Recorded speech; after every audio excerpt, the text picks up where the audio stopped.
Hello, আসসালামু আলাইকুম। কেমন আছেন সবাই? আজকে আপনার সাথে একটা কেক ডেকোরেশনের ভিডিও শেয়ার করব। ১ম এ আমি কেকের ব্যাটার একটু ভালোভাবে মিক্সড করে নিয়েছি। সো এই তো আমি দিয়ে দিয়েছি। চুলা তৈরি করছি। এই তো আমার কেকটা পারফেক্টলি হয়ে গিয়েছে। এখন আমি এটাকে কেটে নেব। সুন্দরভাবে কেটে নেব। তো এটাকে এখন আমি ভালোভাবে কেটে নেব। এটা ৩ টা স্লাইস করে নেব। এটা তো ভ্যানিলা ফ্লেভার। আর দেখতেই পাচ্ছেন কতটা সফট হয়েছে। সো এটাকে এখন আমি সুন্দর করে কেটে নেব। সমানভাবে সবগুলো স্লাইস আমি কেটে নেব, যাতে তারপরে আমার ডেকোরেশন করতে অনেক সুবিধা হয়, তাই আর কি।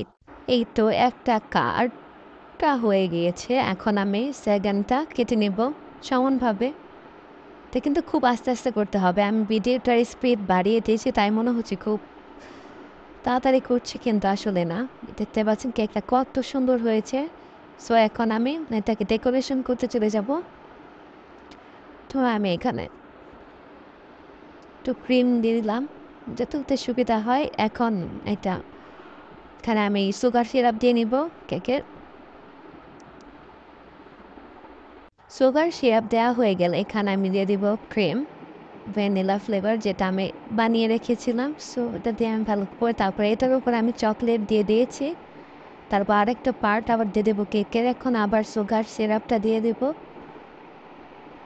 সুন্দরভাবে চারোদিকে দিয়ে দেব। দেওয়া হয়ে গেলে আবারও আমি ক্রিম দিয়ে ভালোভাবে ভালোভাবে দিয়ে দেবো ক্রিমটা, যাতে সব দিকে পারফেক্টভাবে হয়। সো এই তো ক্রিম দেওয়া হয়ে গেছে। আমি আবার কিছু পরিমাণ চকলেট দিয়ে দেবো, চকলেটগুলো দিয়ে দিব।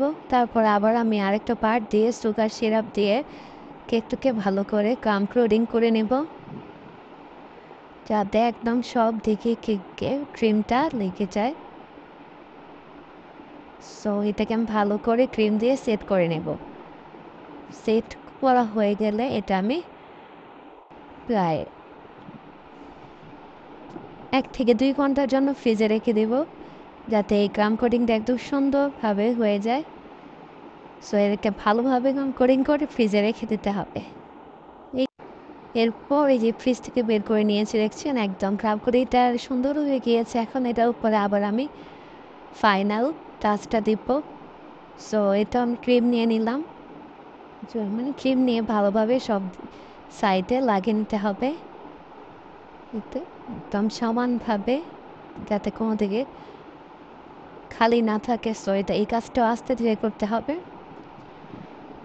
সমান সাইডে কেক দিয়ে দিচ্ছি।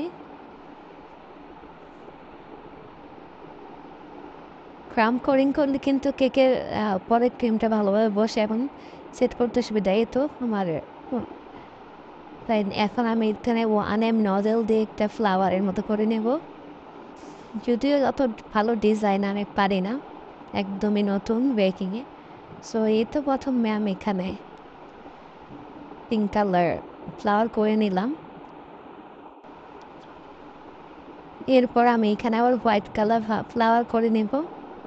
তো এটা নজেল দিয়ে করা। সো এটাই আমার ফাইনাল লুক কেকের।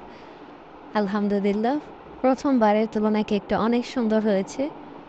দেখতেই পাচ্ছেন এই সাইড দিয়ে আমি কিছু ডিজাইন করে নিয়েছি, একদমই সিম্পল। সো এই তো আমার ডিজাইন কমপ্লিট।